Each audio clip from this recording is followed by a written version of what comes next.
La péréquation, c'est probablement le pire des arguments. Structurellement, pour le Québec, le fait d'appartenir au Canada, c'est sous-optimal à tous les niveaux. Puis je dirais une des grandes tragédies du fédéralisme canadien, c'est la quantité énorme d'argent qui se perd dans les chevauchements, dans les dédoublements administratifs. Puis la technique des fédéralistes au Québec depuis 1995, c'est ce qu'on appelle de jouer la trappe. Hein. Le Québec est un pays conquis et annexé par la force, un peuple soumis, un peuple vassalisé, un peuple inféodé à un autre. Tu as les Canadiens du reste du Canada, des autres provinces, qui débarquent ici en masse à Montréal pour venir manifester, nous crier We love you Québec parce qu'ils sont pas capables de le dire en français. Vous écoutez Génération Oui, le podcast indépendantiste avec Florence, Marc-Antoine et David.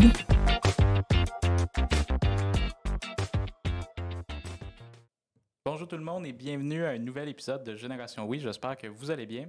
Aujourd'hui, on va parler des finances d'un Québec indépendant avec un invité très spécial. Mais juste avant, permettez-nous de remercier Louise Chabot. Oui, Louise Chabot, on la remercie pour son soutien à notre épisode. C'est vraiment apprécié là, d'avoir des gens comme Louise Chabot qui prennent le temps de nous soutenir.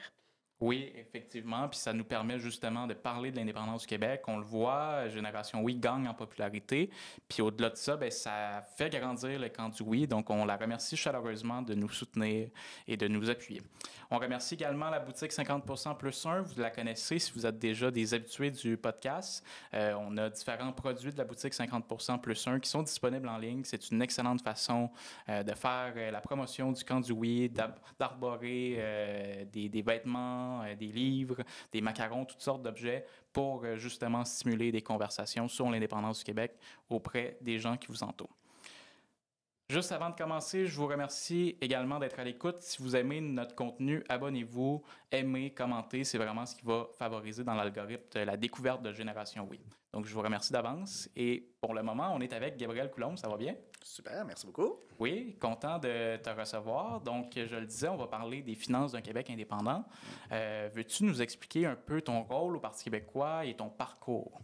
Oui, donc moi, je suis co-porte-parole en matière d'économie. Donc, c'est les porte-paroles extra-parlementaires là, que le parti a nommé au lendemain de l'élection pour venir épauler le travail des 3 députés à ce moment-là, désormais 4. Mais donc, beaucoup de demandes, on le voit là, pour ces députés-là. Donc, ils jouent pratiquement un rôle d'opposition officielle, carrément un rôle de gouvernement en attente. Donc, les attentes sont justement très élevées. Donc, nous, en tant que co-porte-parole, ben, on soutient le parti. Donc, on fait ça, les co-porte-parole, de façon bénévole, évidemment. Donc, représentant du parti dans les organisations, dans la société civile, parfois dans les médias. Moi, j'ai fait beaucoup de conférences là, sur les finances d'un Québec indépendant, justement. Donc, c'est ça, pour venir épauler le travail là, extra-parlementaire de nos députés. Oui, effectivement. Puis comme on en parlait juste avant de commencer l'enregistrement, tu as fait donc plusieurs conférences sur les finances d'un Québec indépendant parce que le Parti québécois a dévoilé un document, le budget de l'an 1. C'est pas le premier, on y reviendra, mais donc ce budget de l'an 1, qui est un exercice assez audacieux, ambitieux, qui présente quel serait le portrait économique puis le portrait financier du Québec si on décidait de devenir un pays à l'année 1. Oui. Donc, toi, tu t'es promené à travers le Québec. Tu as fait combien de conférences déjà? Là, j'en ai fait une cet après-midi dans Gouin. C'était la 22e et je fais la 23e demain matin dans Verdun. Oui, Quand même. Puis tu t'es promené, c'est ça, aux 4 coins du Québec? Oui, c'est ça, dans plusieurs régions. En fait, ce sont les exécutifs locaux là, qui prennent la peine là, de me contacter, qui m'invitent. Donc, ça m'a vraiment surpris. Donc, parce qu'à la base, j'ai été invité par les exécutifs de la région de Laval pour faire une première fois cette présentation-là. Fait que là, j'ai conçu quelque chose. Là, ça s'est parlé, ça s'est su. Finalement, je ne fournis tout simplement pas la demande parce que, bon, je travaille à temps plein. J'enseigne au Cégep Garneau à Québec. Donc, mon engagement au Parti québécois, mais je fais ça dans mes temps libres, de façon bénévole. Donc, j'essaie de rentrer ça là, comme je peux les soirs, les fins de semaine. Mais c'est vraiment impressionnant de constater l'engouement, spécifiquement ben, sur la question des finances d'un Québec indépendant en plus, parce que souvent, ben, la question financière, la question économique, d'instinct, c'est pas toujours la question qui va le plus intéresser les gens, mais là, on voit vraiment que c'est vraiment cet effet-là, là, cette espèce d'engouement-là qui est autour là, du projet d'indépendance, puis spécifiquement de la question financière. Est-ce que c'est parce que les gens sont un peu inquiets? Je sais pas si Ouais. des fois la finance, c'est comme un sujet un peu tabou, là. Moi, j'ai l'impression, est-ce qu'il y a comme un peu de l'inquiétude? Ah, mais si on devient un pays, comment ça va se passer? Oui, Ouais. ben, il y a beaucoup de ça. Puis, tu sais, pas juste par rapport à la question des finances d'un Québec indépendant, mais la question économique, la question financière de façon générale, c'est quelque chose qui va insécuriser les gens parce que on sait que c'est important, mais en même temps, on a l'impression qu'il faut vraiment savoir beaucoup pour comprendre tous les tenants et les aboutissants. Puis, oui, c'est une question qui est complexe, mais moi, mon travail, c'en est vraiment un de vulgarisation, là, de prendre des thèmes relativement complexes, puis de faire en sorte de démocratiser, si on veut, ce savoir-là. Puis c'est surtout que c'est beaucoup moins laborieux, beaucoup moins difficile d'approche qu'on pourrait le concevoir. Puis en gros, moi, le message que j'essaie de diffuser, puis qui correspond à la réalité, puis à ce qu'on a, avec ce qu'on a vu là, dans ce document-là, Les finances d'un Québec indépendant, c'est que on ne veut pas être un pays, on ne veut pas devenir indépendant malgré les impacts que ça pourrait avoir sur notre situation économique, sur notre situation financière. On veut être indépendant parce que ça va dynamiser notre économie puis que ça va nous permettre d'assainir nos finances publiques. C'est ça la réalité. Donc, la question financière, ce n'est pas un fardeau pour les indépendantistes, c'est un argument qui va nous faire avancer. Puis c'est exactement dans ce sens-là que je travaille. C'est très intéressant. J'aime souvent demander à nos invités, en début d'épisode, comment sont-ils devenus indépendantistes? Toi, Gabriel Coulombe, comment t'es devenu et quand t'es devenu indépendantiste? C'est une excellente question. Je dirais que dans ma famille, c'est pas nécessairement de là que ça part. Par exemple, moi, en 95, je me souviens, ma mère était plutôt favorable au oui, elle a voté oui. Puis mon père, quand j'en reparle, il s'en souvient pas pourquoi il a voté en 95. Donc, signe que c'était pas particulièrement politisé chez nous. Moi, le 31 octobre au matin, en fait, je me souviens, c'est ma mère qui m'a réveillé pour me dire que ça a passé proche, mais que ça n'avait pas marché. Puis c'est ça vraiment mon gros souvenir là, du référendum de 95, que j'avais pas eu le droit de le regarder. J'avais 10 ans à ce moment-là, fait que c'était tard pas mal. Donc, il y a eu ça. Il y a eu aussi, en 99-2000, avec ma famille, on est allé vivre 1 an en Alberta, en banlieue d'Edmonton. Et je regardais ce qui se passait autour de moi et je me sentais vraiment dans un pays étranger. Et je dirais que ça, sans dire que je suis devenu indépendantiste en raison de tout ça, mais ça a vraiment consolidé ma position, à savoir que c'est un bien beau pays, le Canada, mais c'est pas notre pays, on n'est pas chez nous. Et à partir du moment, c'est ça, où de façon naïve, on me posait souvent la question, évidemment, comme Québécois, donc, qu'est-ce que tu penses de ça, toi, les méchants qui veulent se séparer? Puis je répondais de façon naïve et candide, non, ben, c'est correct, je trouve qu'il y a des bons arguments, c'est intéressant de voir la réaction des gens. Je veux dire, c'est anecdotique, mais ça représente bien aussi comment on est perçu dans le reste du Canada. Puis, c'est ça. Donc, il y a vraiment une seule façon de se sentir pleinement chez nous, puis c'est de voler de nos propres ailes en ayant notre propre pays. Absolument. Très d'accord. Moi, je me demandais, c'est quoi les études que tu as fait dans ton parcours là, scolaire? Tu es enseignant au cégep, tu étudié en économie, c'est ça? Oui, j'ai fait un bac en économie politique à l'Université Laval. Après ça, à l'Université Laval aussi, là, une maîtrise là, en études internationales, qui est un petit peu un mélange d'économie, de politique, de droit. Donc, c'est assez vaste. J'ai une approche très généraliste. Maîtrise, je me suis plus intéressé là, aux accords d'intégration économique. Puis beaucoup à la région d'Amérique latine, donc spécialisé sur les relations interaméricaines aussi, donc principalement, je dirais, sur Mexique, Venezuela, Pérou, Brésil, donc l'occasion de voyager un petit peu là, apprendre l'espagnol, le portugais, donc c'est vraiment ma zone, on va dire, là, de spécialisation. Ouais. Un beau parcours académique. Ça m'a amusé, tu as parlé du fait justement que pendant le référendum de 95, c'était en quelle année environ? J'étais en 4e année. 4e année, puis tu as un peu quelques souvenirs de tout ça. Oui, tu te souviens que ça finit tard, tu n'as pas pu l'écouter au complet. C'était comment dans le cours d'école? Des fois, on entend qu'il y avait des débats. Est-ce que c'était comme ça à ton école? Ou... Honnêtement, là, j'ai pas de grands souvenirs de tout ça. Je me souviens le lendemain, quelques personnes qui en parlaient, disaient que certains qui étaient contents que ça n'avait pas fonctionné, d'autres qui étaient tristes, mais c'est vraiment pas quelque chose qui m'a marqué, là, cette ambiance-là. Évidemment, je me souviens des pancartes, je regarde les nouvelles, je sentais que c'était détendu. J'en parlais un petit peu avec mes parents, mais c'est ça, là, c'était vécu des yeux d'un enfant qui avait 10 ans, qui s'intéressait un peu aux affaires publiques, mais pas particulièrement politisé. Donc, c'est ça. Je me suis réveillé dans un contexte un petit peu plus triste et je me suis fait la promesse que moi, mes enfants, le lendemain du référendum, quand ils vont se réveiller, ça va être en mode célébration. On le Trop souhaite. cute! Mais c'est fou quand même parce que tu étais quand même jeune puis tu étais quand même éveillé à cette question-là. Je pense que c'était une question disons, qui préoccupait beaucoup les gens, qui intéressait beaucoup, qui soulevait des passions. Fait que c'est vraiment quand même intéressant de voir ça. Moi, je me souviens quand j'étais plus jeune, la série juste Montréal-Québec. Puis chaque équipe avait une hymne. Puis l'équipe de Québec avait l'hymne à Québec faite par Loca Lacasse, puis ça disait Québec, le cœur du pays du Québec. Puis j'étais, moi aussi, je pense, en 4e année, puis on en parlait dans la cour d'école de pourquoi ils disent ça. Est-ce qu'ils veulent que le Québec devienne un pays? Puis on avait déjà ces discussions-là, donc j'imagine même pas pendant un référendum à quel point, même chez les enfants, puis les adolescents, aussi dans les écoles secondaires, je sais que ça fait pas mal de bruit. Fait que j'ai hâte de voir ça, le prochain référendum. Toi, y a-tu des figures indépendantistes qui t'inspirent dans ton action politique? Très honnêtement, il n'y a pas personne qui m'a forcé à dire ça. Je vais dire Paul Saint-Pierre Plamondon pour commencer.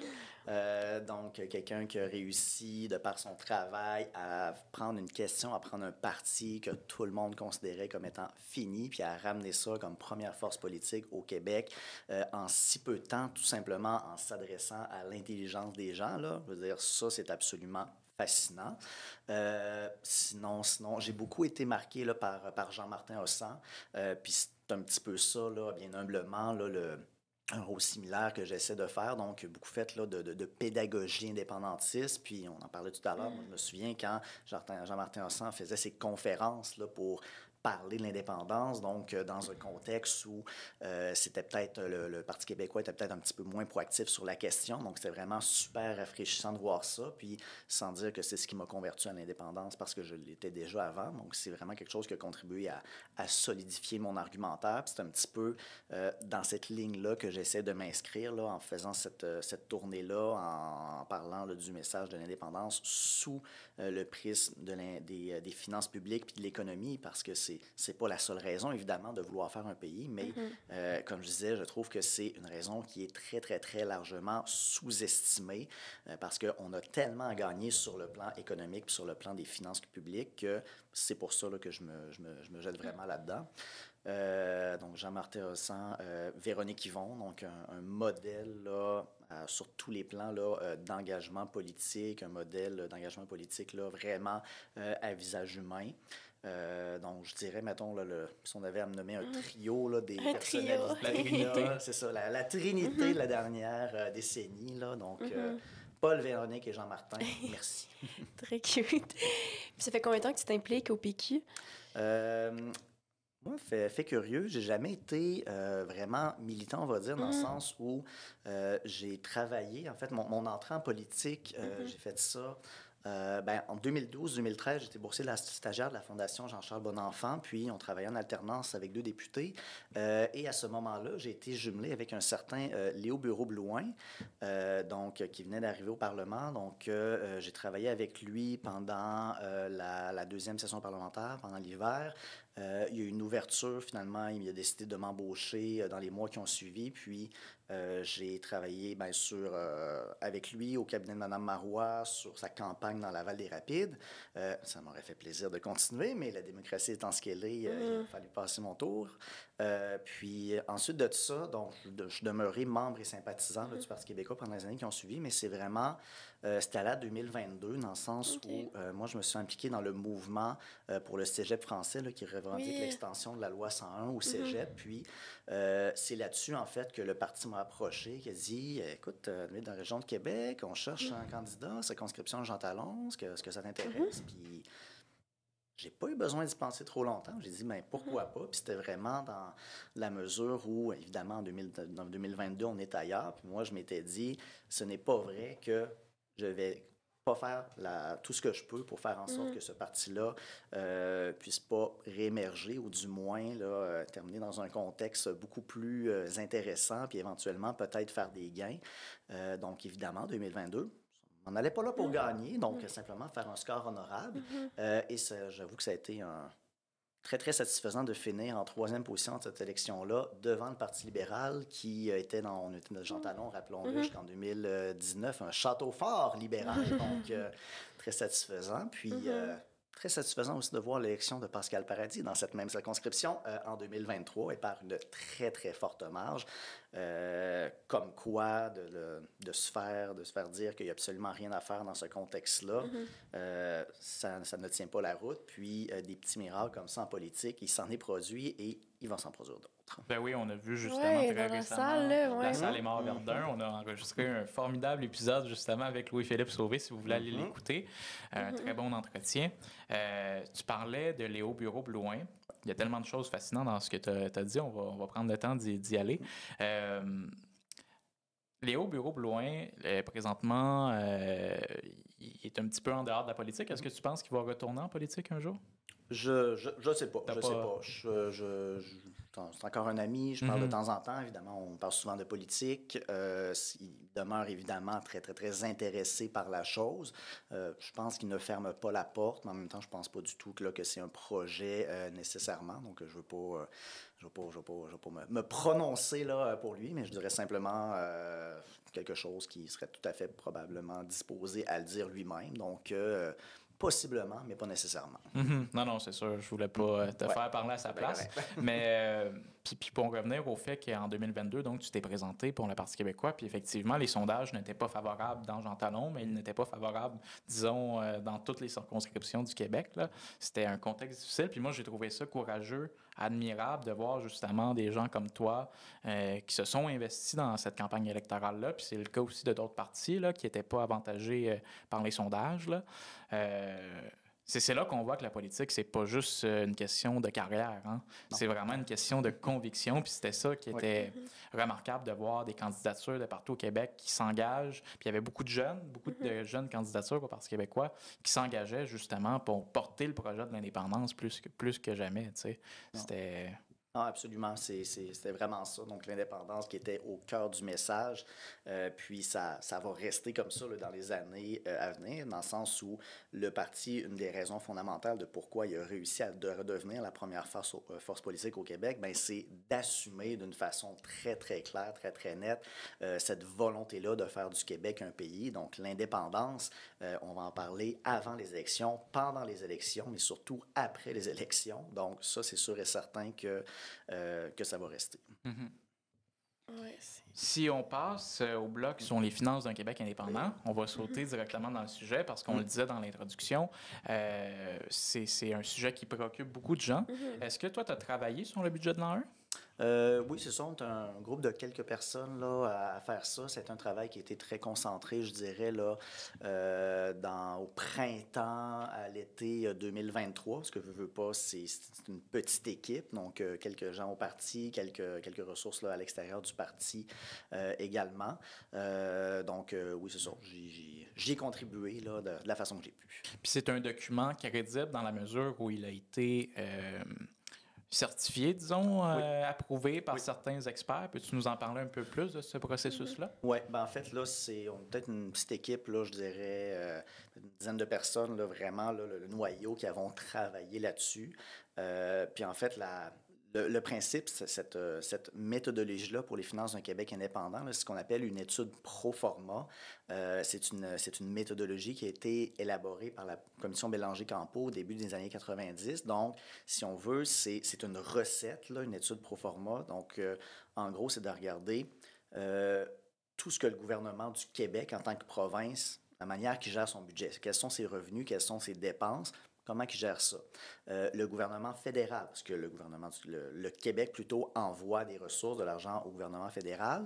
Le gouvernement fédéral va dépenser certaines dépenses qui bénéficient au Québec. Donc, c'est de se dire, si le Québec devient indépendant et qu'on ne fait aucun choix politique, aucun choix budgétaire, à savoir qu'on reproduit intégralement, là, ligne par ligne, les dépenses qui sont faites par Québec et Ottawa. Autrement dit, est-ce que ça balance? Donc, cet exercice-là, c'est long, c'est rigoureux, mais en même temps, il n'y a pas de choix politiques qui sont faits. Puis c'est pour ça que les experts indépendants qui ont validé ça, essentiellement des professeurs d'université en économie, c'est pas nécessairement des gens qui sont sympathisants là, du Parti québécois ou du projet d'indépendance. C'est simplement des gens qui ont validé pour dire le travail qui a été fait est représentatif de la situation. Donc, qu'on soit pour ou contre ce projet-là, les chiffres sont valides. Puis la conclusion qui est ressortie de là, cette 6e fois qu'on a fait cette étude-là, a été exactement la même qu'à chaque fois que ça a été fait, à savoir que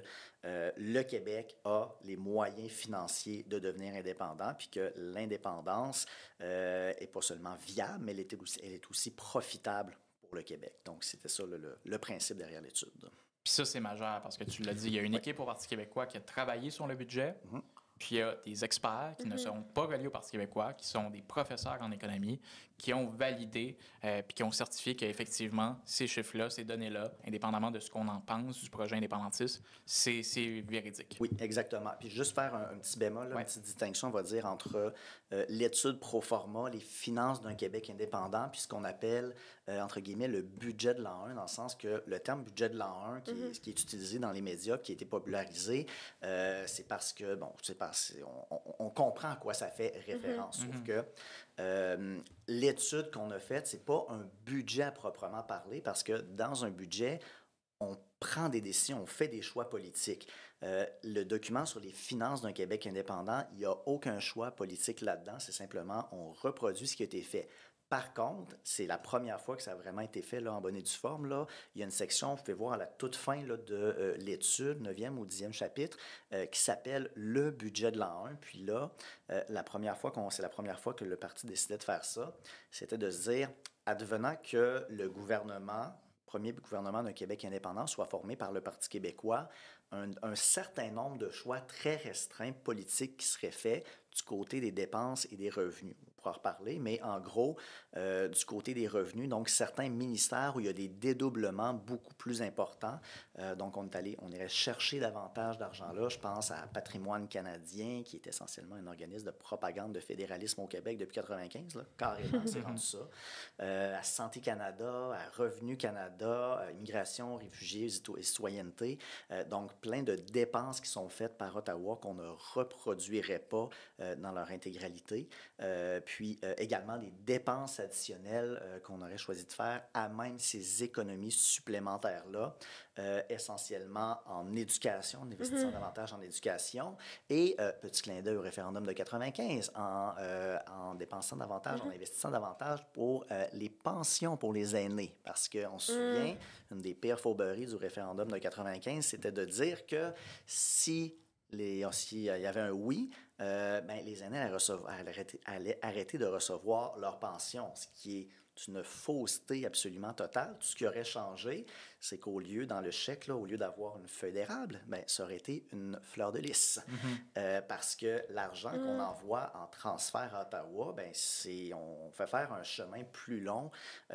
Puis les fédéraux vont souvent, vont nous retourner de l'argent, mais en imposant des conditions, en retournant une partie de l'argent, en se prenant des frais d'administration là-dessus.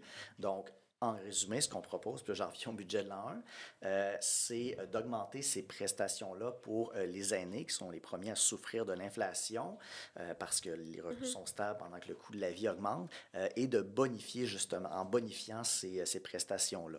Donc ça, c'est les deux éléments principaux là, qui ressortent de cette section-là sur le budget de l'an 1. Mais en résumé, je sais que c'est complexe, là, finances d'un Québec indépendant, un exercice pro forma, puis le budget de l'an 1, qui, soit dit en passant, n'engage pas les experts qui ont approuvé ça, dans le sens où ce sont des choix politiques qui reviennent au Parti québécois. Donc, les experts se sont engagés essentiellement sur les finances d'un Québec indépendant, l'exercice pro forma. Très intéressant, c'est très bien écrit. Vraiment, je trouve ça super pertinent, là. Surtout sur l'éducation puis les personnes âgées. J'avais jamais entendu parler de ça, qui disait cet argumentaire-là. est-ce qu'il y a d'autres aspects? Je sais que c'est important l'éducation, j'étudie en enseignement, donc je pourrais en parler longtemps. Est-ce qu'il y a d'autres aspects? Mettons qu'on avait un budget à répartir d'autres dépenses, autres que pour les aînés puis l'éducation?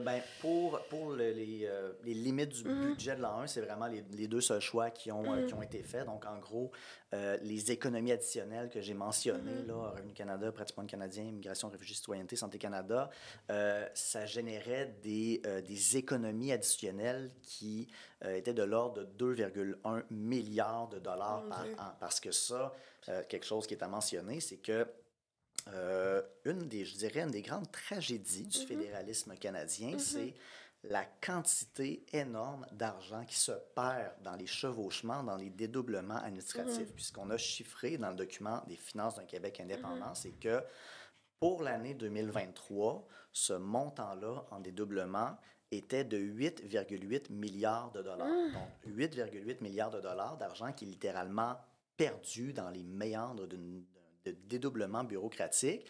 Puis ça, 8 milliards de dollars, parce que des fois, ça peut paraître abstrait là, pour commun des mortels, c'est-tu beaucoup, c'est-tu pas beaucoup, ça correspond à 4,6 % du budget total du gouvernement du Québec. Oh, mon Donc, Dieu. c'est énorme l'argent qui va se perdre là-dedans. Puis, ces choix-là qu'on a fait, donc, de couper dans ces dédoublements des ministères-là. Puis, on ne parle pas là, d'abolir là, les missions liées à ces ministères-là, parce que c'est ça qui arrive au lendemain de l'indépendance, c'est que le Québec va prendre en charge les dépenses fédérales qui sont faites par Ottawa et qui bénéficient au Québec.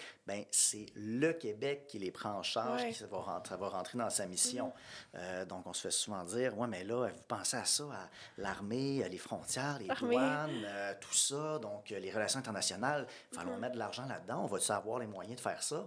On finance déjà tout ça via les taxes, les impôts qu'on envoie à Ottawa. Ce qui va changer, c'est le prestataire de services.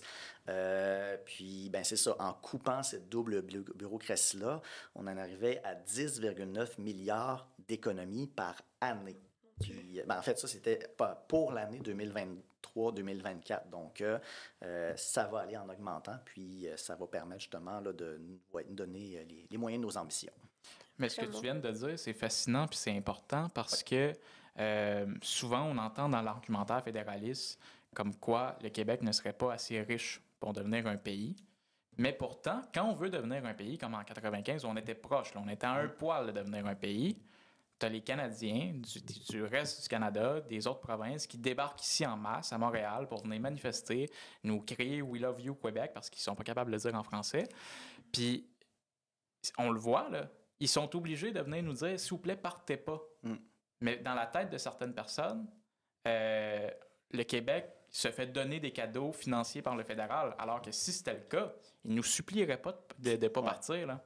Quand on voudrait partir, ils nous diraient « Parfait, allez-y, arrangez-vous avec vos problèmes, vous ne serez pas capable ».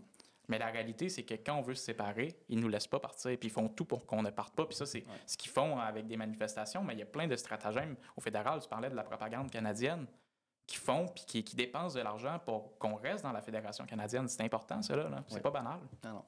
Puis, c'est ça, là, je vais reprendre. Là, ça, c'est... j'encourage tout le monde à lire le livre de Nicolas Marceau, « Une fois le Québec souverain ». Puis ça, c'est une ligne que j'utilise souvent, puis que c'est à lui que je dois ça, là. Le Québec, une fois qu'il va devenir un pays, va être le pays le plus riche de l'histoire à avoir réalisé son indépendance. Il n'y a aucun pays qui est devenu indépendant, un nouveau pays qui a été créé, qui a été dans une position aussi avantageuse que le Québec va l'être.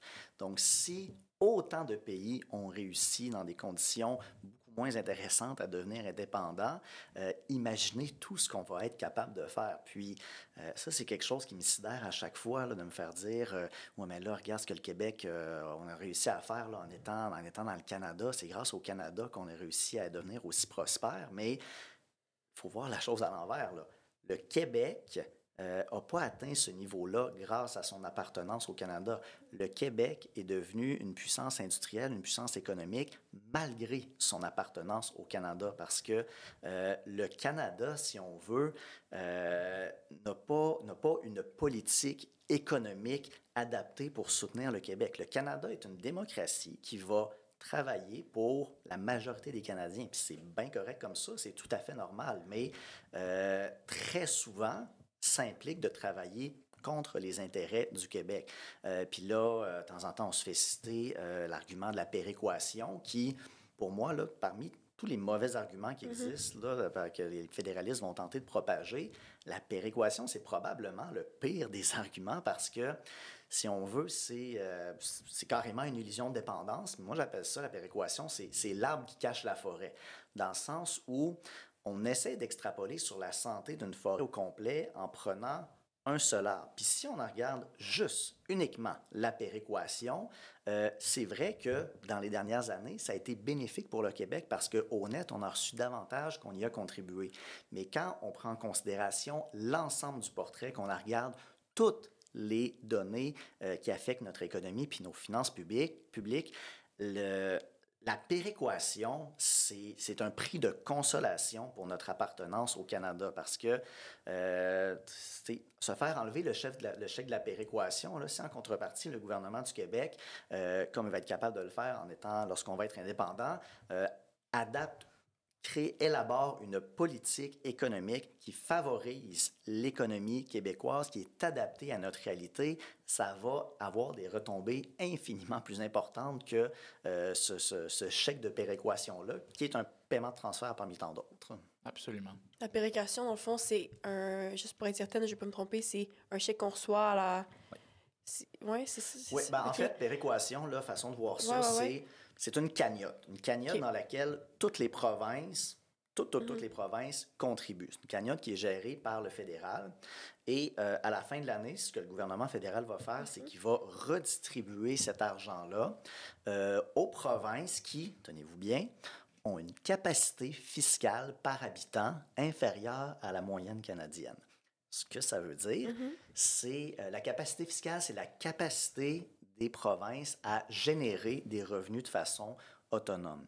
Et le portrait au Canada, c'est qu'il y a des provinces qui sont des bénéficiaires nets de péréquation, il y en a d'autres qui vont en donner, et les provinces qui ne reçoivent pas de péréquation, essentiellement, ce sont les provinces pétrolières. Ouais. Pourquoi? Parce que, pour des raisons géographiques, elles sont assises sur des mannes de pétrole, donc elles ont la capacité de générer des taxes et des impôts, donc de façon beaucoup plus importante que ce qu'on va avoir ailleurs au Canada.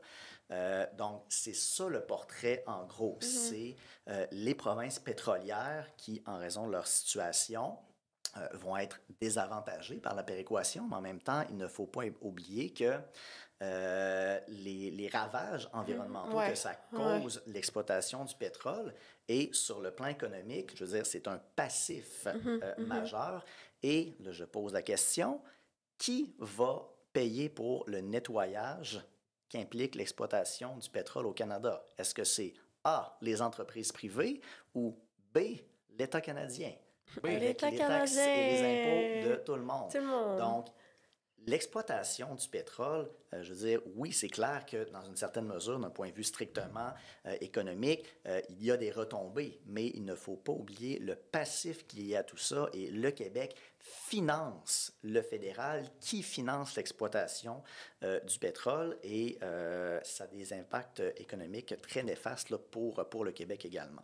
Donc, j'en reviens à la péréquation, je me suis un petit peu égaré, mais en gros, c'est ça. C'est toutes les provinces cotisent dans une cagnotte. La cagnotte, à la fin de l'année, est répartie par le fédéral, mais ça, c'est quelque chose qui est dynamique dans le sens où ces montants-là vont varier d'année en année. Puis depuis que le programme a été instauré dans les années 50, toutes les provinces, sans aucune exception, ont à un moment ou à un autre reçu des versements de péréquation.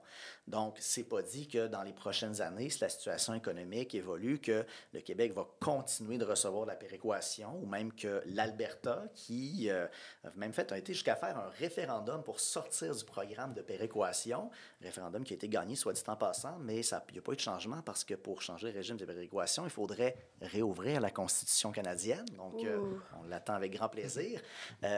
Mais c'est ça la dynamique. Donc, oui, on en reçoit, mais il ne faut jamais oublier que le Québec, de façon nette, on en reçoit, mais on contribue aussi à cette enveloppe-là. Puis l'année dernière, par exemple, le montant total qu'on a reçu, 14 milliards de dollars, à ça, on a contribué 4,4 milliards de dollars. Donc, au net, c'est 9,6 milliards de dollars. Et vous vous souvenez peut-être l'argent que j'ai parlé, là, qu'on économiserait en éliminant les dédoublements des chevauchements. Ça permet essentiellement de neutraliser cet argument-là à la péréquation, à l'effet qu'on en serait dépendant, parce que en sortant du Canada, l'argent qu'on économise via les dédoublements et chevauchements, ça permet de compenser entièrement le manque à gagner lié à la fin des versements de péréquation. Donc, péréquation, argument fallacieux en ce sens que ça ne prend qu'une seule donnée sur une très, très longue liste de données. Et en plus, en sortant du Canada, ben, les économies qu'on va faire vont permettre de compenser amplement là, ce manque à gagner-là. Dans le fond, si je comprends bien, la péréquation, c'est une sorte de cadeau empoisonné que le fédéral nous fait parce qu'au final, on dépense beaucoup d'argent dans des doublements ministériels à Ottawa, puis que cet argent-là, on pourrait l'investir mieux chez nous. Oui, c'est une façon de voir ça. Puis c'est vraiment une illusion de dépendance. Puis c'est juste de retenir que le chèque de péréquation qu'on reçoit, ça vaut incroyablement moins qu'une politique économique adaptée, élaborée par et pour les Québécois, puis qui va bénéficier seulement aux Québécois. Donc vraiment, péréquation pour le Québec, illusion de dépendance. Puis tu as mentionné justement que depuis le début du programme en 1950, dans les années 50, la situation économique au Canada, effectivement, elle a fluctué, elle a changé au travers des époques. Ce qui m'amène à dire que, justement, comme tu le disais, l'Alberta pourrait se retrouver à recevoir un jour ou l'autre de la péréquation parce que son économie est essentiellement axée sur le pétrole, qui n'est pas une énergie de l'avenir. On le voit avec tout ce qui se passe au niveau de l'environnement. On ne peut pas miser seulement sur le pétrole et pourtant, c'est le choix que fait les gouvernements successifs en Alberta. Ils n'ont pas une économie très diversifiée, contrairement au Québec. Puis ça, c'est un signe de richesse beaucoup plus important quand tu as une économie qui ne repose pas seulement sur l'exploitation d'une seule ressource qui détruit la planète. Là, nous, on a une économie diversifiée. On peut penser à toutes les énergies vertes qu'on a au Québec, mais c'est pas juste ça. C'est l'industrie du jeu vidéo, etc. Donc, on a vraiment une richesse à ce niveau-là. Là. Alors, c'est un super bon point. Puis ça, l'économie diversifiée du Québec, donc ça revient simplement à dire de ne pas mettre tous ses œufs dans le même panier. Donc, on y va avec l'exemple des provinces pétrolières. Quand le prix du baril de pétrole est élevé, ça va, elles sont contentes. Mais lorsque ça plante, il arrive des situations catastrophiques comme début des années 2010 qui, personne n'aurait cru ça, là, l'élection d'un gouvernement néo-démocrate en Alberta. Je veux dire, c'était intimement lié là, à l'effondrement des prix du pétrole puis aux problèmes économiques là, que ça a engendré. Donc, une espèce de mouvement de révolte qui est arrivé. Donc, sans dire que les États avec des économies diversifiées ne peuvent pas subir là, différentes crises comme ça. Mais le fait est que, structurellement, fondamentalement, l'économie québécoise est beaucoup plus solide que l'économie là, d'un État ou d'une province là, qui justement a choisi de mettre tous ses œufs dans le même panier. Absolument. Est-ce qu'on a d'autres exemples? Outre les ressources, mettons, les énergies vertes, parler des jeux vidéo, on dirait qu'ils essaient de comme, penser à d'autres choses. Il y a aussi le cinéma, ou genre, j'essaie de voir, est-ce qu'il y a d'autres manières, comme j'essaie de comprendre un peu comment l'argent vient dans le gouvernement, de où ça part de, mettons, je vois une éolienne, de l'argent dans le gouvernement, tu sais. Je me demande un peu, je sais pas si ma question est un peu... comment ça fait des revenus, mettons, par exemple, Hydro-Québec, ça fait des revenus parce qu'on vend notre... Est-ce qu'on pourrait, mettons, faire plus d'argent si on était juste un pays en vendant notre électricité? Ouais. C'est tous des choix politiques. Je veux dire, Hydro-Québec, bon, c'est une société d'État. Le but d'Hydro-Québec, ce n'est pas nécessairement de faire des profits. Si c'était le cas, probablement que ça coûterait pas mal plus cher là, en électricité là, pour les consommateurs, parce que le Québec demeure un des endroits dans le monde là, où l'électricité est le moins chère. Après ça, donc, ce qu'on vend à l'étranger, évidemment, bon, ça va dépendre là, des choix politiques qui sont faits derrière ça, mais sinon, les revenus, bon, c'est essentiellement une question là, de décision politique, de choix fiscaux, où le gouvernement va décider d'aller chercher son argent. Puis, l'un des enjeux qu'on a en tant que province canadienne, c'est que on contrôle la moitié de nos ressources financières.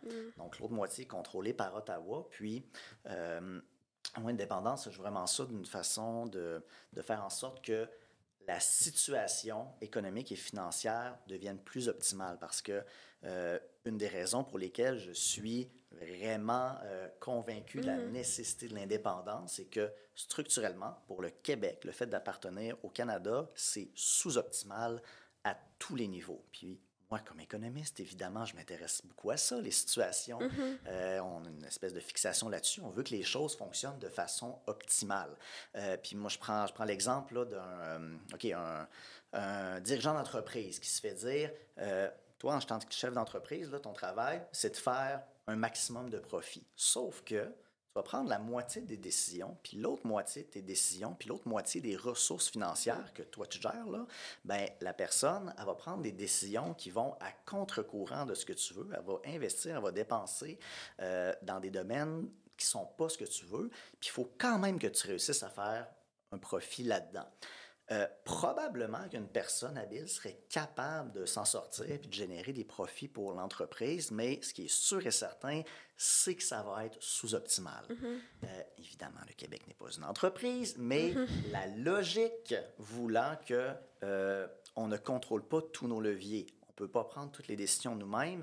Il y a un autre État qui prend les décisions, puis à regarder à quoi ça ressemble, là, les relations Québec-Canada. Donc, on a M. Legault qui, j'en suis convaincu, là, a essayé de bonne foi d'aller faire des gros gains dans le Canada, mais il ne s'est pas heurté à un gouvernement seulement, il s'est heurté à un régime politique qui est fondamentalement hostile aux revendications du Québec. Puis, c'est en ce sens-là que je pense que ça va avoir été très utile, la CAQ et le caquisme, donc de voir que c'est pas des indépendantistes qui veulent briser le pays qui sont au pouvoir, c'est pas des fédéralistes qui se mettent à plat ventre ou à genoux devant Ottawa, c'est un gouvernement nationaliste qui essaie d'aller faire des gains de bonne foi et qui se heurte à des portes closes. Et verra, ça va avoir l'air de quoi lorsque M. Poilievre va être au pouvoir, comme l'a explicitement souhaité François Legault dans les dernières semaines, mais je serais très, très, très surpris que ces revendications soient satisfaites. Donc, c'est pas en changeant de gouvernement qu'on va régler les problèmes avec Ottawa, c'est tout simplement en se respectant nous-mêmes puis en sortant de ce pays-là. Oui, absolument. Puis quand on parle d'économie hostile, dans le régime canadien, l'économie hostile du Canada face au Québec, Hydro-Québec, c'est un bon exemple parce que quand on a nationalisé l'hydroélectricité au Québec, puis qu'on s'est dit, OK, là, ça suffit, premièrement, que les hauts postes de dirigeants dans les entreprises hydroélectriques soient réservés à des anglophones, ça, c'est inacceptable, puis qu'on paye très cher pour notre électricité qu'on produit ici. C'est inacceptable. Alors, on va nationaliser l'hydroélectricité avec le gouvernement de Jean Lesage, René Lévesque, Jacques Parizeau, tout ça. On s'est dit, bon, ben, on va peut-être regarder du côté des banques canadiennes. Puis, il n'y a pas de banques canadiennes qui ont voulu nous prêter de l'argent, là. Il a fallu que Jacques Parizeau ait négocié, je pense que c'était à Boston ou à New York, ou peut-être les deux, avec des banques américaines pour qu'on se fasse prêter de l'argent. Puis, les banquiers à New York puis à Boston, ils étaient tout à fait confiants que le gouvernement du Québec avait un plan solide puis que ça allait fonctionner. Mais pourtant, au Canada, les banques canadiennes, anglaises, ne voulaient pas prêter au gouvernement du Québec. C'est fou. C'est quand même fou. C'est un super bon point. Puis c'est exactement ça. Ça va dans le sens que je disais tout à l'heure. Le Québec, on n'est pas parvenu au niveau de développement qu'on est grâce au Canada. Parvenu malgré les bâtons que le Canada, que le régime fédéral nous a mis dans les roues. Alors, imaginons qu'est-ce que ça va être quand on va contrôler nous-mêmes tous nos leviers. Oui, effectivement. Le régime fédéral ne nous fait pas de cadeaux, ça c'est clair. Puis, en début d'épisode aussi, on se disait que c'est pertinent de parler de tout ce qu'on parle actuellement, des finances d'un Québec indépendant, puis comme quoi on serait un pays prospère, parce que les fédéralistes jouent beaucoup sur cette peur-là, la peur économique, de imaginez si le Québec deviendrait un pays, on a de la difficulté avec la santé, l'éducation, puis en plus la péréquation. La péréquation, on en reçoit tellement, puis sans jamais présenter le portrait global, ceci étant dit, là. Mais pourtant, donc, ils jouent sur cette peur-là parce qu'ils sont très conscients qu'ils ne peuvent pas convaincre les Québécois et les Québécoises qui vont mieux défendre notre culture. Oui. Hein, ça, c'est un point que Jean-Martin Hassan apportait dans le temps d'Option nationale. Il disait qu'il n'y a personne au gouvernement canadien qui se disait on va convaincre les Québécois en leur disant non, la culture québécoise, là, nous autres, on va s'en occuper. Il n'y a personne au Québec qui pense ça. Alors que l'économie, c'est un petit peu plus technique. On en parle depuis tantôt, puis il faut suivre la discussion. Tu vulgarises très, très bien, vraiment. mais c'est beaucoup plus technique que la culture, l'identité, la langue française. Donc, ils savent très bien jouer sur cette peur-là, sachant que c'est pas tout le monde qui a des bases en économie. C'est pas tout le monde qui va être capable de comprendre tout le jargon économique. Parce que le portrait global, on en a parlé tantôt, le budget de l'an 1, les finances d'un Québec indépendant, c'est pas la première fois que l'exercice est fait. On le sait. Globalement, là, les économistes s'entendent pour le dire que le Québec pourrait devenir un pays. Mais il continue quand même de jouer sur cette peur-là et c'est très efficace. Fait qu'il faut adresser cette question-là. Absolument. Puis l'argument de la peur, je veux dire, c'est, tristement, là, c'est le meilleur argument des fédéralistes. C'est souvent aussi leur seul parce que, ça aussi, je remprunte ça, là, l'analogie dans le livre de Nicolas Marceau, que je vous invite à lire, mais la technique des fédéralistes au Québec depuis 1995, c'est ce qu'on appelle de jouer la trappe, hein, comme au hockey. Là, donc, quand une équipe est consciente qu'elle n'est pas capable de battre son adversaire sur le plan offensif, sa stratégie, c'est de l'empêcher de progresser. Et c'est ça que le gouvernement fédéral fait ou que les fédéralistes font parce que le bilan des fédéralistes au Québec depuis 1995, il est littéralement nul en ce sens où le Québec n'a fait aucun gain dans le Canada depuis 1995. Et c'est pour ça que du côté des fédéralistes, il y a quand même une peur très importante qu'on sent qui est en train de s'installer parce que leur meilleure stratégie pour gagner, c'est qu'il n'y ait pas de débat. À partir du moment où il y a un débat, puis sont obligés de se positionner, là, ça devient beaucoup, beaucoup plus complexe parce que ils savent qu'ils n'ont rien avancé, ils n'ont aucune victoire là, à annoncer. Alors, c'est pour ça que nous, les indépendantistes, tout ce qu'on veut, c'est d'en débattre.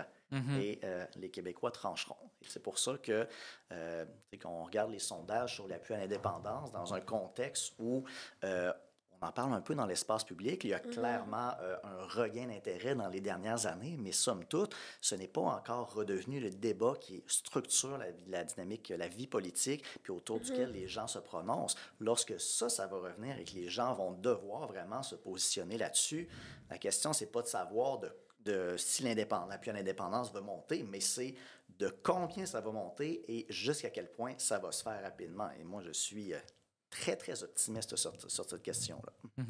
Ouais, j'ai l'impression que ça vient beaucoup d'éducation. Là. Même moi, je suis déjà comme convaincue, mais j'ai tellement appris je réalisais que je connaissais vraiment pas tous ces aspects de la finance du Québec puis de si on est un pays. Donc, je trouve ça assez pertinent. Est-ce que quand tu enseignes, quand tu parles d'économie, est-ce que c'est difficile de comme rester nerd? Est-ce que des fois, tu aimerais se donner un exemple? Ah, mais c'est comme si le Québec... Est-ce que c'est... J'ai on va dire, un devoir d'éthique que je me donne et je ne suis, quand j'enseigne, je veux dire, je suis d'une neutralité. Mais oui. J'y aspire absolument. C'est difficile, évidemment, là, de faire abstraction de toutes les opinions, mais ça, c'est vraiment quelque chose que j'ai eu l'occasion de valider avec plusieurs étudiants avec qui j'ai parlé, parce que moi, j'ai vraiment cette obsession-là de rester objectif, puis des étudiants avec qui j'ai parlé, qui soit militaient au Parti québécois ou qui étaient dans d'autres partis, puis je suis toujours très intéressé à discuter avec eux. Puis une question que j'ai souvent posée, est-ce que tu trouves des fois que le jupon dépasse quoi que ce soit? Puis je me suis toujours fait dire d'une façon très, très, très transparente, non, c'est vraiment correct. Mais oui, c'est évidemment, lorsque je parle des finances publiques du Québec et du Canada, j'ai envie de me laisser aller, mais je serais pas gêné du tout là, de voir ça diffusé sur YouTube parce que je suis confiant que c'est très objectif. Puis aujourd'hui, tu peux te laisser aller à Génération. C'est la place. Il n'y en a pas de barrière, je me lâche. Donc, l'exercice des finances d'un Québec souverain que vous avez fait a été l'objet d'une motion à l'Assemblée nationale qui a été, si je ne m'abuse, adoptée à l'unanimité. C'était une motion, tu me corrigeras si je me trompe, qui visait à affirmer que l'exercice que vous avez fait confirmait une fois de plus le fait que le Québec serait un pays tout à fait prospère et viable d'un point de vue économique. C'est bien cela? Exactement. Donc, le lendemain, ça s'est passé cette motion-là, le 24 octobre, le lendemain de la présentation publique des finances d'un Québec indépendant par Paul Saint-Pierre Plamondon. Il présente cette motion-là le lendemain. C'est adopté à l'unanimité. Donc, en soi, je trouve que c'est quelque chose de majeur parce que l'unanimité, ça veut dire que tous les députés de la CAQ, de QS, mais aussi du Parti libéral du Québec reconnaissent là, le fait que le Québec, sur le plan des finances, un Québec indépendant sur le plan des finances publiques, est viable sans aucun questionnement. Pas seulement viable, mais également prospère. Puis c'est également ce que Jean Charest, on se souvient, qui avait déjà affirmé ça. C'était fait pour cette question-là, qui avait dit qu'il n'y a personne qui vraiment questionne la capacité financière du Québec à être un État indépendant. Puis ça aussi, c'est quelque chose qui, sans dire que ça m'a tant que ça surpris, que j'ai beaucoup apprécié dans la semaine qui ont suivi, là, dans les commentateurs, parce qu'on a beaucoup parlé de cette mise à jour des finances d'un Québec indépendant. Il n'y a personne de sérieux qui a remis en question cette capacité-là du Québec financièrement à être un État. Alors qu'en 80, en 95, il fallait encore se débattre à savoir, ouais, on a-tu vraiment les moyens? Ce débat-là, il est terminé. Ce n'est pas de savoir si on a les moyens, c'est de savoir jusqu'à quel point c'est profitable.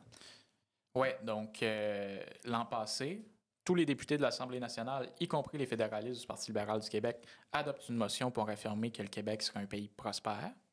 C'est majeur. Mm-hmm. On parle de Jean Charest, je pense que c'était autour de 2007-2008 qui a affirmé ça, je m'en souviens, oui, que le Québec serait un pays tout à fait viable d'un point de vue économique. Ce sont ses propos, ça se retrouve sur YouTube. On a François Legault, premier ministre fédéraliste de la CAQ, qui a écrit « Les finances d'un Québec souverain » par François Legault, député de Rousseau et porte-parole de l'opposition officielle en matière de développement économique et de finances, mai 2005, qui est un exercice essentiellement comme vous avez fait, hein, n'est-ce pas? On a repris la recette de François Legault, on l'a actualisée. Juste ça. Donc, vous reprenez la recette, la méthodologie de François Legault, qui est très scientifique, et vous le démontrez une fois de plus que le Québec serait économiquement viable comme pays. Comment ça se fait qu'on est encore dans le Canada? Ça n'a pas d'allure quand on y pense. Il y a tellement... Tu sais, même les fédéralistes ne peuvent pas, en toute honnêteté intellectuelle, prouver le contraire. Ouais. Puis c'est la seule peur qui nous retient parce que d'un point de vue culturel, là, on le voit que l'industrie culturelle québécoise souffre d'être dans le Canada puis qu'on serait beaucoup mieux d'un point de vue culturel, d'un point de vue linguistique, ça serait mieux, ça serait plus avantageux pour le Québec. On pourrait rayonner avec des productions culturelles puis on pourrait s'affirmer aussi d'un point de vue environnemental. La même chose d'un point de vue économique, on le dit, ça permettrait de dédoubler, d'éliminer les dédoublements ministériels qui sont à Ottawa. Ouais. C'est quand même... Moi, j'ai hâte à la prochaine campagne référendaire parce que là, je ne sais pas sur quoi ils vont essayer de nous faire peur. Ils vont essayer de nous faire peur. C'est à coup sûr la seule stratégie valable pour les fédéralistes parce qu'ils savent que ça fonctionne, puis particulièrement de jouer sur cette peur économique et financière. Quant à voir pour l'organisation, comment ça va arriver, moi, je suis persuadé que le camp du oui, on va réussir à remporter un référendum lorsque les gens qui veulent former cette coalition-là vont être capables de mettre suffisamment d'eau dans leur vin, à savoir que pour recréer vraiment le camp du oui, là, qui est en train de se recréer littéralement, là, il va y avoir des personnes de centre, il va y avoir des personnes de centre-gauche, de centre-droite, de gauche, de droite. Les extrêmes, je ne pense pas qu'il va y avoir d'intérêt à voir ces gens-là, mais... si on veut, ça va venir beaucoup du côté de la CAQ aussi, parce que la CAQ, on le voit, là, c'est un parti, je considère ça comme une espèce de château de cartes, là, ça ne repose sur absolument rien. Donc, on l'a vu, la débat qu'ils ont connu, à quel point on a eu une érosion du soutien populaire à la CAQ. Et les nationalistes caquistes, là, les caquistes qui sont véritablement nationalistes, ultimement, n'auront pas d'autre choix, à mon humble avis, que de reprendre le combat pour l'indépendance parce que le caquisme va aller au bout de ce qu'il peut faire. Et la CAQ, en fait, oui, c'est une coalition, on va dire, nationaliste. Il y a des gens qui sont fédéralistes et qui peuvent s'assumer pleinement. Par contre, il y a des gens qui sont souverainistes et qui doivent rester dans le placard. Ça, c'est un petit peu dommage pour ces pauvres gens-là, parce que pourquoi les souverainistes de la CAQ ne peuvent pas s'afficher alors que les fédéralistes peuvent clamer haut et fort leur appartenance au Canada? Ben moi, je pense que ces gens-là, ils vont finir par se tanner. Puis, peu importe le véhicule politique qu'ils vont décider de reprendre, moi, je suis convaincu qu'ils vont ultimement être dans le camp du oui. Puis, dans ce camp-là, ben, comme je disais tantôt, il va y avoir des gens plus à gauche, plus à droite, mais pour reprendre le terme de Bernard Landry, je suis de ceux qui pensent que l'indépendance, c'est ni à gauche ni à droite, c'est en avant. Puis, je pense pas du tout non plus qu'on a besoin de rendre l'indépendance conditionnelle à un projet de société, parce que l'indépendance en soi, c'est un projet de société. C'est pour ça que je suis très confiant pour l'avenir, parce que on le voit, là, c'est écrit dans le ciel, la CAQ va frapper un mur. Ce parti-là, qui est une coalition, dans les faits, elle est dominée par des fédéralistes. Puis on voit François Legault qui essaie de se battre à Ottawa pour obtenir plus de pouvoir, mais contre qui il doit aussi se battre? Contre l'aile fédéraliste qui domine son parti. Et à partir du moment où on a un retour de la question nationale pour structurer le débat politique, la vie politique, ben, la CAQ ne peut pas rester dans cette position-là de ni souverainiste ni fédéraliste. Il va falloir qu'elle fasse son nid quelque part, et ça va déplaire à certains électeurs, ça va en satisfaire d'autres, mais peu importe le côté où elle va pencher, les caquistes qui sont véritablement nationalistes vont reprendre le combat pour l'indépendance nationale. J'en suis convaincu. J'en suis convaincu également. Tu as parlé du camp du oui avant qu'on y revienne. On a également parlé des fédéralistes qui font des demandes à Ottawa. Puis des fédéralistes, même au sein même du Parti libéral du Québec, qui ne sont pas satisfaits du régime actuel, puis qui ont toutes sortes de demandes en immigration, en culture. Tu sais, quand même, les gens qui adhèrent à l'esprit de la Fédération canadienne trouvent que le régime n'est pas parfait, puis ils font des demandes, puis ils se font dire non, puis ils se font dire non. À un moment donné, il va falloir se rendre compte qu'il n'y a pas d'avenir viable pour le Québec au sein de la Fédération canadienne, parce que même les fédéralistes portent des demandes à Ottawa et ils se font dire non. Ouais. Fait que, mais juste avant qu'on passe justement au camp du oui, est-ce qu'il y avait d'autres points sur le budget dans un des éléments clés que tu voulais mentionner? Ben, j'ajouterais peut-être là, une révélation que j'ai eue, moi, en faisant ce travail-là. Ça a été vraiment de constater à quel point le gouvernement fédéral, là, c'est essentiellement une machine à paiement de transfert. Fait que si on simplifie les choses, là, le budget du gouvernement, si on regarde les dépenses du gouvernement fédéral, là, bon an, mal an, c'est entre 65 et 70% des dépenses du gouvernement fédéral, ce sont des paiements de transfert. Donc, si on simplifie, là, le gouvernement fédéral, plus des 2/3 de son budget, ça sert à quoi?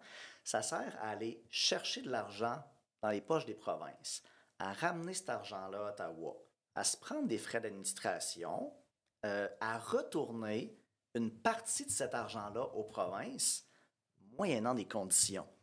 Donc, c'est comme un chemin super complexe, super coûteux, qui va engendrer énormément de pertes qui va se faire. Puis, ça fait qu'on a souvent l'impression que quand Ottawa nous donne de l'argent, on est donc bien chanceux qu'Ottawa soit là. Qu'est-ce qu'on ferait sans Ottawa? Qu'est-ce qu'on ferait? C'est tout simple. On arrêterait d'envoyer de l'argent à Ottawa, on l'enverra à Québec, les frais d'administration seraient probablement beaucoup moins élevés et l'argent qui va se perdre dans les dédoublements, même chose, il n'y en aurait plus. Donc, ces économies additionnelles, bien, on gère ça nous-mêmes, on est capable de faire ça beaucoup plus efficacement. Sinon, pour le reste, entre 5 et 10% que c'est sur le service de la dette, et ça, on n'en a pas parlé encore, mais la dette du gouvernement fédéral, là, depuis 2015, elle a doublé. Ça veut dire qu'elle a augmenté de 100%, qu'elle a été multipliée par 2. Là, je ne sais pas comment dire ça autrement, là, mais c'est monstrueux l'ampleur de cet endettement-là. Mais en même temps, Justin Trudeau l'avait dit de façon très transparente. Là, en 2015, là, il y avait, je me souviens, 2 promesses fortes de sa campagne électorale. Hein. Il y avait le fait de légaliser le cannabis et il y avait le fait de faire des déficits. Donc, on peut concevoir ça comme deux promesses qui sont très complémentaires. Donc, il a honoré sa promesse, mais c'est énorme cet endettement-là. Et évidemment, le Québec indépendant va devoir en assumer une partie. Puis ça, c'est un autre élément là, qu'on a calculé dans le cas des finances d'un Québec indépendant. Et oui, le Canada endette le Québec de façon massive. Mais même en étant indépendant puis en assumant notre juste part de la dette fédérale, le niveau de la dette du Québec, on l'a comparé à d'autres pays dans le monde, puis pas n'importe quel, aux pays les plus prospères. Donc, les pays de l'OCDE, les pays membres de l'Union européenne, les pays membres du G7. Puis ce qu'on constate, c'est que la dette d'un Québec indépendant, incluant notre part de la dette fédérale, elle est beaucoup moins élevée que la moyenne des pays de l'OCDE, la moyenne des pays du G7, beaucoup moins élevée que la Grande-Bretagne, la France, les États-Unis. Donc, la situation de la dette n'empêche pas du tout le Québec de devenir indépendant. Bien au contraire, ça va nous permettre de freiner cet endettement-là massif que le Canada a contracté en notre nom, en utilisant notre carte de crédit et bien sûr sans nous demander notre permission. Puis dans ce que tu mentionnes, c'est intéressant, puis ça fait un lien avec ce que tu as dit tantôt. L'indépendance, c'est ni à droite ni à gauche, c'est en avant. Parce que, justement, si le Parti québécois ou un autre parti politique fait l'indépendance, on va avoir des économies. Hein, tu l'as mentionné, c'est combien déjà? Les économies, c'est ça, résultant des dédoublements, ce qu'on a calculé avec la partie des choix politiques, le budget de l'an 1, ce qu'on est arrivé, c'était 10,9 milliards de dollars pour l'année 2023, mais probablement, vraisemblablement, un peu plus pour 2028-2029, là, la déclaration d'indépendance dans ce coin-là. On fait des économies en faisant l'indépendance, puis après ça, il va y avoir des élections, comme dans tout pays normal, avec des partis de gauche, avec des partis de droite. À gauche, on va promettre plus de programmes sociaux. À droite, on va promettre des baisses d'impôts. Et là, ce sera la démocratie. Mais on va pouvoir, justement, avoir ce choix-là de qu'est-ce qu'on fait avec cet argent-là. Est-ce qu'on baisse les impôts ou est-ce qu'on augmente la qualité des services? Puis ce sera un débat sain, équilibré, comme dans toutes les démocraties du monde. Je ne pourrais mieux dire. C'est exactement ça. Je veux dire, dans un Québec-province, il y a des gens plus à gauche, des gens centristes, des gens plus à droite. Dans un Québec-pays, ça va être exactement la même chose. Fait que c'est pour ça qu'à mon sens, c'est pas juste irresponsable, c'est dangereux de vouloir verrouiller le Québec politiquement d'un côté ou d'un autre, puis de rendre l'indépendance conditionnelle à un projet de société, parce que au lendemain de l'indépendance, on veut s'assurer que tout le monde, peu importe où vous êtes sur le spectre politique, puisse aspirer un jour à voir le Québec gouverné selon ses priorités, selon ses valeurs, qu'on soit des gens plus à gauche ou plus à droite. Il y en a qui ont tendance à craindre les extrêmes, là. Je veux dire, oui, ils existent, les extrêmes, mais fort heureusement, elles n'arriveront vraisemblablement pas à prendre le pouvoir. Donc, la situation ne sera pas différente en étant une province ou un pays. Fait que c'est pour ça que à partir du moment où on est indépendant, oui, des fois, il va y avoir un gouvernement plus à gauche, des fois, un gouvernement, il va être plus à droite, sauf que ça va être notre gouvernement, puis on va prendre des décisions en fonction de nos intérêts, donc par et pour les Québécois, sans se faire imposer la vision canadienne, qui est essentiellement toujours la même. Effectivement, puis la vision canadienne prend en compte, comme tu le disais, les intérêts de l'ensemble des provinces, mais des fois, les intérêts du Québec ne vont pas dans les intérêts de l'Ouest canadien, puis la logique fait en sorte que le gouvernement fédéral favorise la majorité, l'ensemble. Puis un autre point aussi, puis je terminerai là-dessus, sont les finances d'un Québec indépendant. Tu sais, si on résume avec une métaphore, la situation actuelle, c'est comme si on donnait individuellement, là, c'est comme si je donnais la moitié de mon budget à mon voisin. Puis après ça, mon voisin, il va gérer ça. Puis il va me dire, regarde, je t'ai fait un cadeau, je t'ai acheté un beau vinyle, je t'ai acheté un beau chandail, puis je me suis pris aussi, moi aussi, des petites choses, mais ça, c'est parce que j'ai géré ton budget. Qui de sensé fait ça dans la vie? Moi, j'ai jamais croisé, je sais pas pour vous, là, j'ai jamais croisé quelqu'un qui se dit, je vais laisser administrer mon voisin va administrer la moitié de mon budget personnel. Qui fait ça? On le sait très bien que mon voisin ou ton voisin ne pourra pas prendre les meilleurs choix pour toi-même. Puis on est des individus complets, on est une société complète, le Québec. Là, arrêtons de voir petit puis se dire qu'on est donc mauvais puis qu'on est donc inférieur au reste du monde. Là, c'est pas vrai. Là. Il n'y a pas de nation supérieure puis il n'y a pas de nation inférieure. Là. On est tous capables de prendre des décisions. Puis le Québec est une société pleinement adulte. Alors, c'est le temps d'arrêter de donner la moitié de notre budget à Ottawa pour qu'il gère en fonction de ses intérêts, puis que des fois, il nous fait des cadeaux, puis qu'ils se disent « Hey, on est généreux, hein, nous, le gouvernement fédéral, on vous donne un beau chèque de péréquation. J'en veux pas de ton chèque de péréquation, je veux prendre mon avenir en main. » Point. J'adore cette analogie, puis j'ai envie de renchérir avec une autre analogie similaire. Moi, j'aime ça, J'aime ça. la métaphore hydrocyclique. Là. Moi, je suis de ceux qui estiment que le Québec a à peu près autant besoin du Canada qu'un poisson a besoin d'un vélo. En ce sens que, situation peut-être un peu absurde, mais disons qu'un poisson apprenait à se déplacer en utilisant un vélo. Puis c'est seulement de cette façon-là qu'il s'était toujours déplacé. Probablement que si un jour quelqu'un y enlève sa béquille sur roue, le poisson il va paniquer, il ne saura pas comment faire parce qu'il n'est pas conscient d'à quel point il est beaucoup plus efficace, qu'il est beaucoup plus qu'il est en mesure de se déplacer par lui-même avec ses propres attributs naturels. C'est la même chose pour le Québec. Il y en a peut-être qui vont trouver que ça manque de sérieux. On pourrait dire, OK, on pourrait prendre, je me lance des métaphores, mais on pourrait prendre peut-être la métaphore du couple malheureux. Tu sais, il y a combien de personnes qui savent, qui sont pris dans une relation toxique, qui sont là depuis longtemps, puis qui se disent « Hey, je ne sais pas ce que ça va être sans ça, il y a des craintes légitimes, c'est pas si pire que ça, mais sur le plan financier, je vais essayer être capable de m'en sortir. » Mais tu sais, être pris dans une relation toxique comme ça, ce n'est pas viable sur le long terme.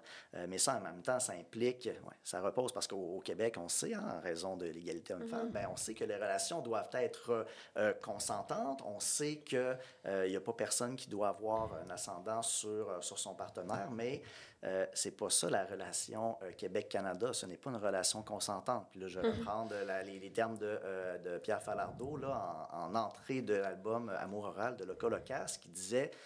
quelques fois, là, le Québec est un pays conquis et annexé par la force. Conquis par la force des armes en 1760, puis annexé par la force avec l'acte d'union en 1840. Donc, le Québec est un peuple soumis, un peuple vassalisé, un peuple inféodé à un autre. Donc, nous ne sommes pas dans une relation d'égal à égal. L'attitude du Canada par rapport au Québec en a toujours été une de colonialisme. C'était ça à l'origine. Aujourd'hui, évidemment, ça a muté. Ça va se présenter sous une forme d'une espèce de néocolonialisme qui va se présenter sous la forme de l'ouverture, de l'inclusion, du multiculturalisme, et qui est une façon très explicite de nier la particularité nationale québécoise, qui est une façon de vouloir dissoudre le Québec comme étant une communauté culturelle parmi toutes les autres au Canada. Donc, ça se présente, le nationalisme canadien se présente comme étant moralement supérieur, mais dans les faits, ça demeure une forme de nationalisme colonial là, qui est pratiqué envers le Québec et sa nation. J'adore l'exemple du couple toxique. C'est vraiment... on dirait qu'on le voit tellement comme dans une nouvelle perspective. Là. On dirait que le Québec a comme pas confiance en lui, il veut pas sortir de la relation toxique, je vais être toute seule, personne va m'aimer. Mais je pense que si on est capable de reprendre confiance en nous, qu'on peut avoir un bon budget, qu'on va être capable, let's go, on est capable. C'est juste ça prend la confiance finalement, puis l'éducation financière, c'est vraiment ça que je réalise. Là.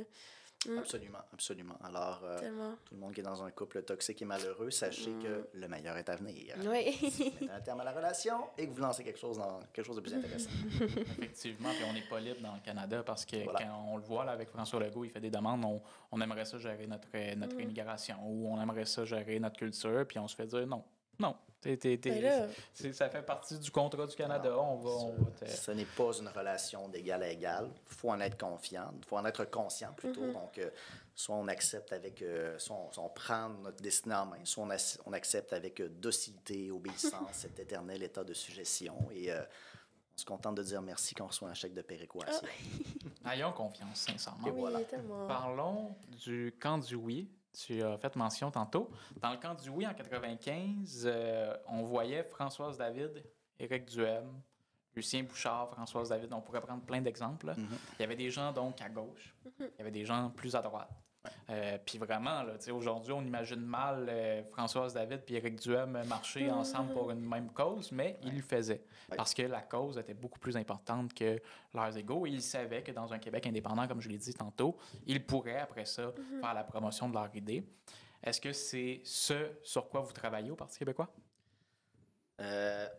Moi, je rêve du jour où je vais voir sur une même tribune Mathieu Bock-Côté et Gabriel Nadeau-Dubois, main dans la main, en train de se dire est en désaccord sur beaucoup de choses. On va mettre ces désaccords-là de côté temporairement, on va faire le pays, et ensuite de ça, on reprendra avec verve notre débat. Il faut, ça prend ça. Je nomme ces deux exemples-là, mais ça pourrait en être bien d'autres dans le sens que l'indépendance est transcendante à tous les sujets.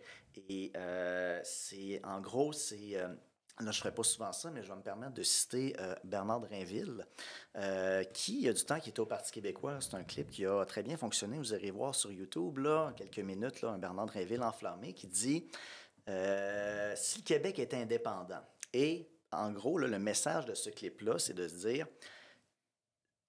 l'indépendance, ça ne réglerait pas tous nos problèmes, mais ça va nous permettre de les régler beaucoup plus efficacement. C'est ça, contrôler tous ces leviers. Ça ne veut pas dire qu'on va être capable du jour au lendemain de tout régler les enjeux qui nous préoccupent et pourquoi sur lesquels il faut travailler fort, mais en contrôlant tous nos leviers, on va être capable de faire ça plus efficacement. Puis ça, c'est bon tant pour la gauche que pour la droite, parce que peu importe le projet de société qu'on va pour lequel on va se battre après l'indépendance, une fois que le grand projet de société, lui, va être réalisé, ben en contrôlant tous nos leviers, en ayant plus de ressources, si c'est la gauche qui prend le pouvoir, ben, pourra travailler à mieux redistribuer la richesse, à créer des programmes sociaux. Si c'est la droite qui prend le pouvoir, pourra travailler à faire diminuer les impôts, à créer de la richesse. Idéalement, ben, ça va se faire en alternance. Et là, de temps en temps, on va pencher d'un côté, de temps en temps, on va pencher de l'autre, mais c'est cet effet de balancier-là d'une société démocratique normale qui va advenir. Puis, c'est dans ce contexte-là qu'on va être capable de régler beaucoup plus efficacement nos problèmes, que ce soit la gauche, la droite ou plus vraisemblablement le centre-gauche, centre-droite au pouvoir. Oui, puis plus concrètement, justement, quand on dit contrôler nos leviers, c'est-à-dire d'avoir le plein contrôle de nos lois, parce que c'est pas le cas actuellement. On le voit. La loi, il y a différentes lois qui sont contestées par le fédéral, puis il y a certains secteurs qu'on peut pas légiférer parce que c'est de juridiction fédérale.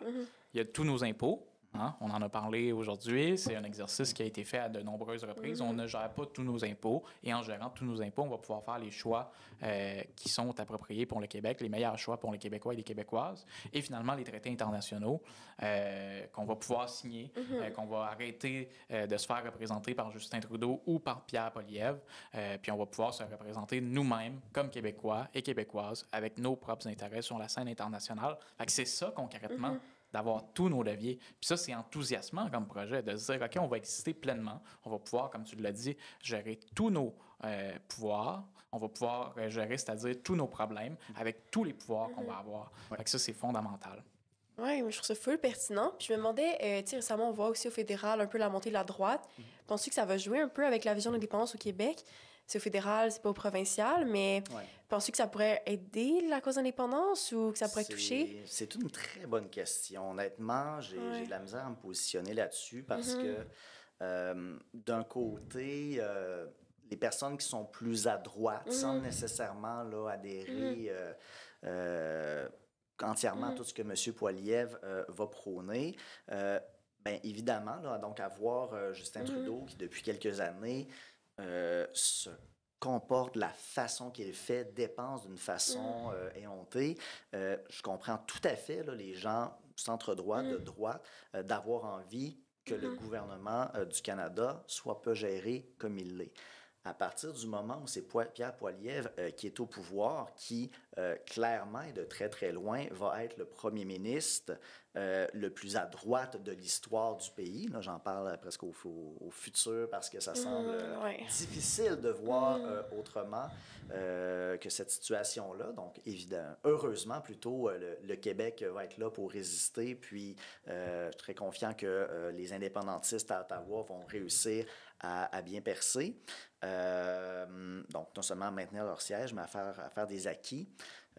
Donc, difficile à dire parce que on pourrait croire de façon un peu naïve que les conservateurs pourraient être moins centralisateurs que les libéraux et que là, ça pourrait faire en sorte que, c'est correct, ils nous respectent un petit peu plus. Mais revenons-en à la sortie de cette semaine de François Legault, de la semaine dernière, qui a littéralement appelé les Québécois à sortir Justin Trudeau et à élire Pierre Poilievre. Donc, c'est la CAQ qui se lance littéralement en campagne aux côtés des conservateurs.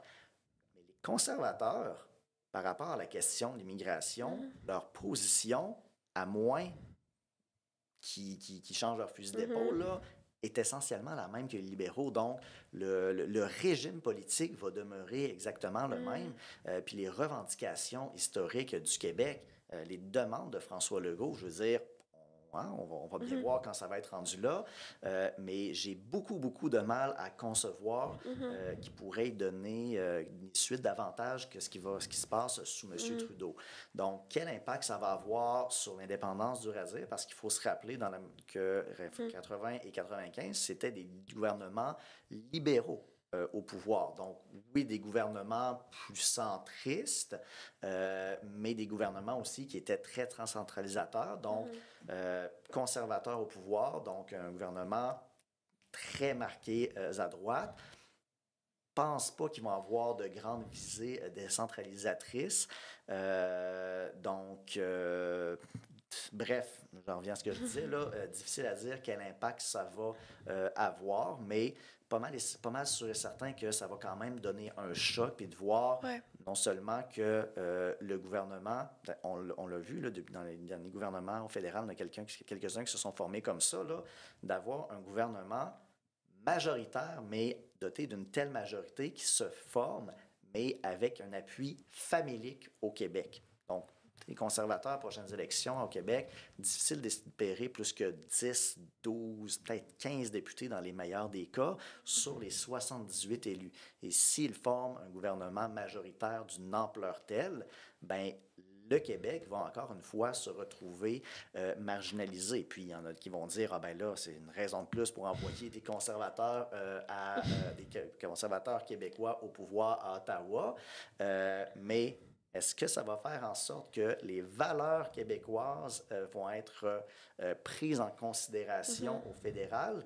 Je veux dire, essentiellement, le Parti conservateur qu'on connaît aujourd'hui, c'est l'héritage du Parti réformiste des années 90, la mentalité de Stephen Harper,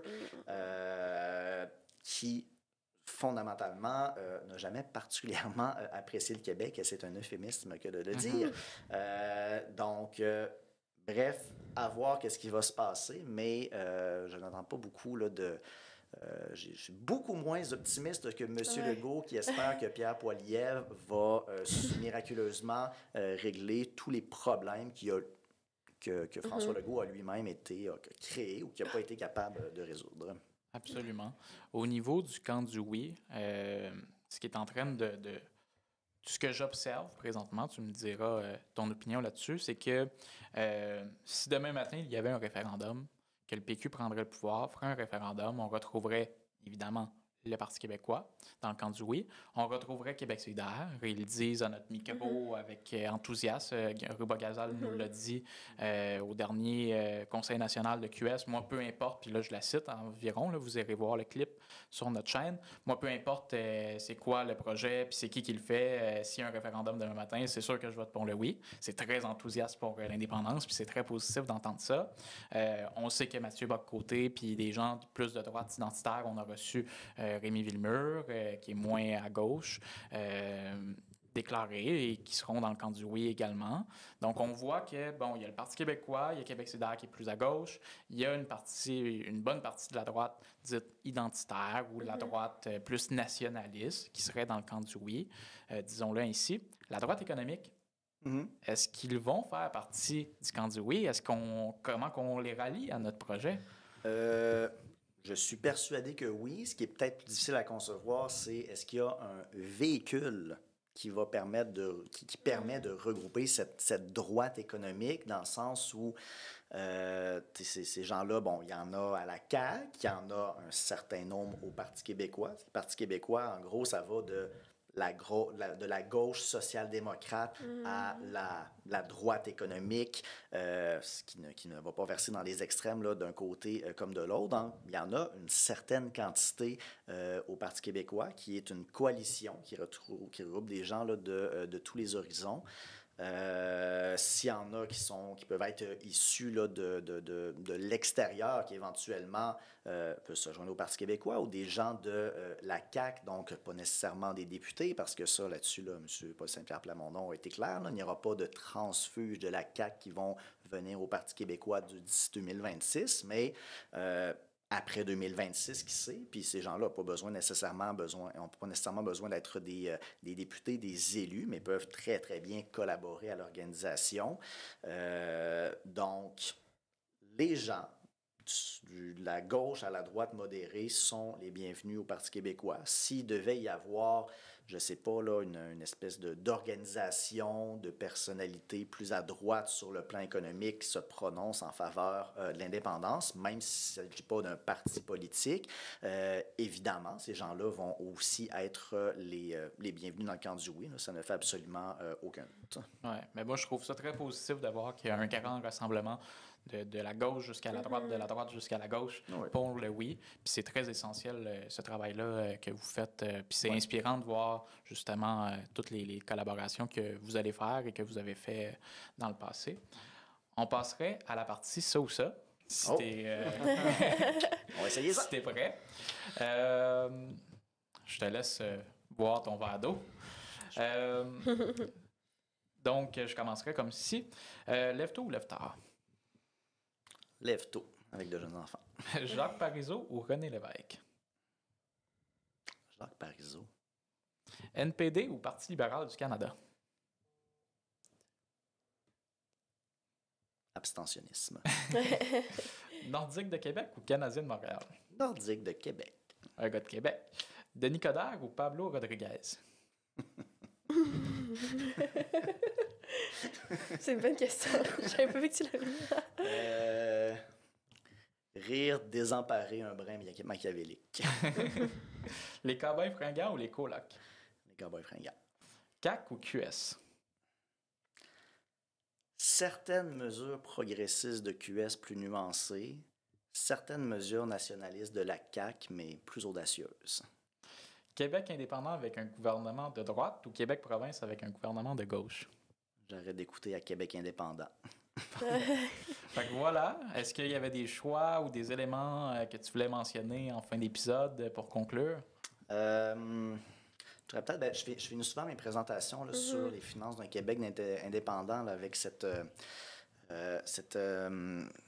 en posant là, cette situation-là. Donc, souvent, comme indépendantiste, ça vous est peut-être déjà arrivé de se faire traiter d'utopiste, dans ce sens que, ben là, l'indépendance, c'est juste à peu près à 40% d'intention de vote. Là. Ça ne sert plus à rien. C'est un vieux débat. Il ne faut plus trop se laisser avoir avec ça.